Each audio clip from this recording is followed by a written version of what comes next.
Welcome back to our video series on genetics and how to do Punnett squares. This video, the third in our genetics series, is over practice on how to fill out Punnett squares. So we are going to be doing 6 different Punnett squares and looking at how we would fill them out. So we are going to be using the letters A. It doesn't matter which letter you choose at this point for the monohybrid cross. All that matters for this stuff that we're practicing, all that matters is that we have a capital letter and a lowercase letter. Now, when we do later videos, such as our next video in the series, the codominants and incomplete dominants, it will slightly matter what letters you choose, as we will be having multiple letters, not just a capital lowercase, but multiple letters in the problems sometimes. So it will slightly matter at that point. At this point, all that matters is that you have a capital letter and a lowercase letter available to you of the same letter. So capital A, lowercase a, capital B, lowercase b, capital C, lowercase c, etc. So we are going to be using A. And our first example we are going to be using is capital A, crossed with another capital A and another capital A. So, as discussed in the previous video, you pick one parent, normally that first one listed. We're going to go with this one and put its first letter there and second letter here. Next, we go with the second one listed, and we will put that letter here and that letter here. The A will then be asked to come down here and be asked to come down again here. So you will get A and A. Same thing with this one, coming down here and coming down here. Next, we will deal with the red A's. First red A will come here, and the second red A will come here. And same thing at the bottom and here.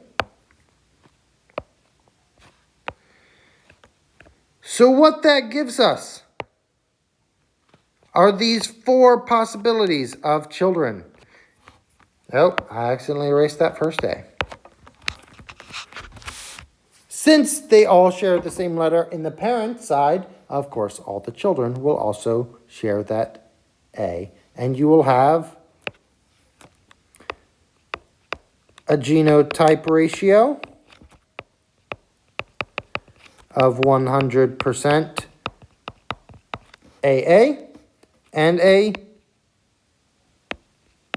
phenotype ratio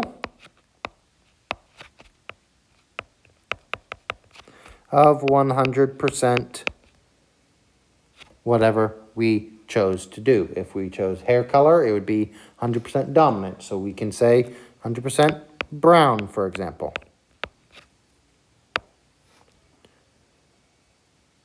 So that would be your genotype and phenotype ratio, as well as how to fill it out. Next, we are going to be doing a different combination.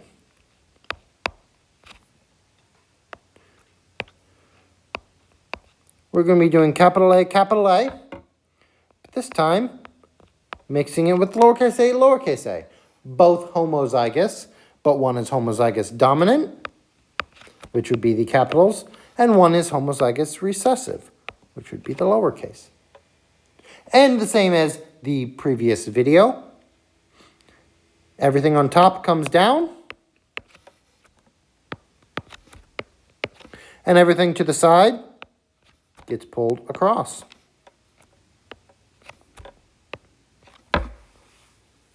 Once again, if you have homozygous bred with homozygous, same as the first one, all the children will be the exact same. Your genotype and phenotype will be 100% if you are breeding two purebreds.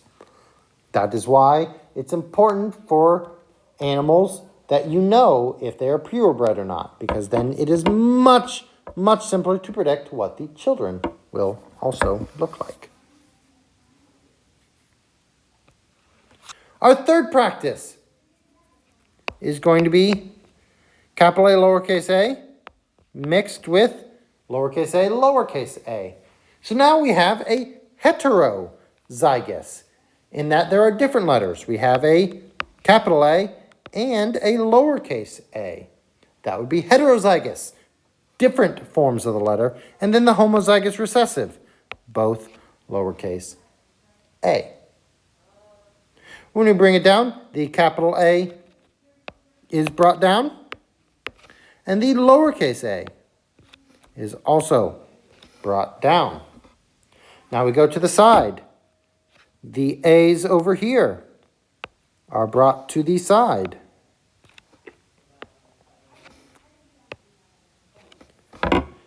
When we look at what we now have a difference in children.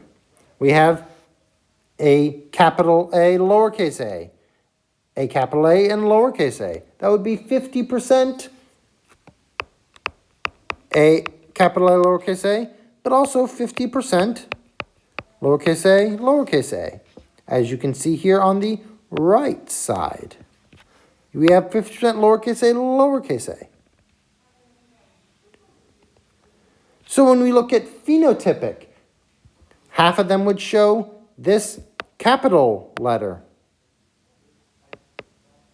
Half of them would show this capital A, which would be the dominant phenotype.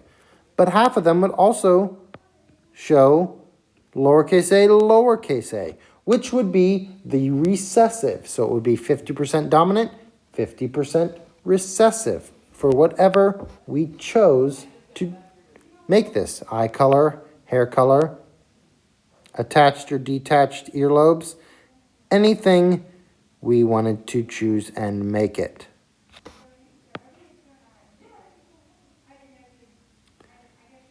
Our fourth that we will be looking at is capital A, mixed with capital A, lowercase a. So, with that, we have the capital A on top, mixed with the capital A on the side and the lowercase a on the side. And when putting them in, the A's drop down, as well as the A on the side being dragged over. But this time we're dragging a lowercase a over. So your genotypic ratio would be 50% capital A, 50% lowercase a, capital A. So 50% capital, 50% capital lowercase. But if we were to look at the phenotypic ratio, say this is brown hair, it would be 100% phenotypic ratio. So we will just write brown, because every single one of these has a capital letter in them. Therefore, 100% of these will show the dominant phenotype. So, here you have your genotype ratio different. But your phenotype ratio is 100% the dominant. Our fifth is if we have little a crossed with little a, hopefully you have already figured out what you would have for the kids, because there's only one letter that it could give. Lowercase a, 100% genotype, lowercase a, 100% phenotype, whatever the recessive would be. In this case, if we're doing hair color, we could say 100% blonde. If you have a blonde mom and a blonde dad, all their kids will be blonde. And finally, the last one.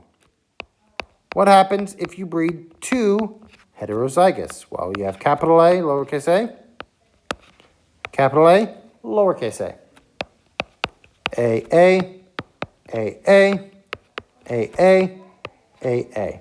Here, you have 25% dominance, 50% also heterozygous, and 25% recessive.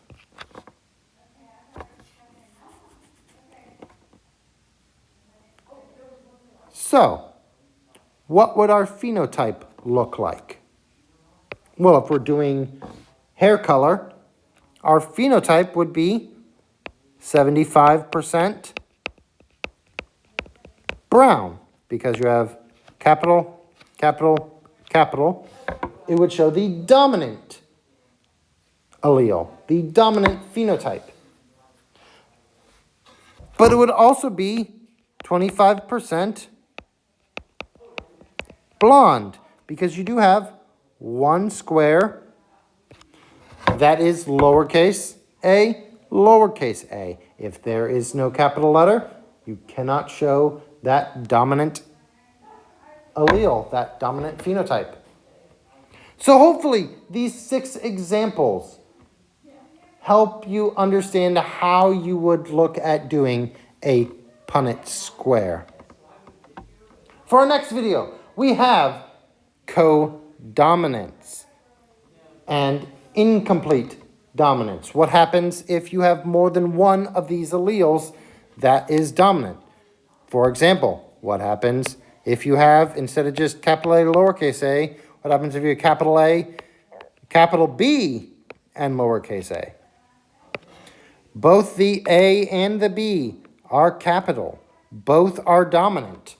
How would we go about with genotype and phenotype and the Punnett square with those? That will be our next video. So come back for the 4th video in the series on codominance and incomplete dominance.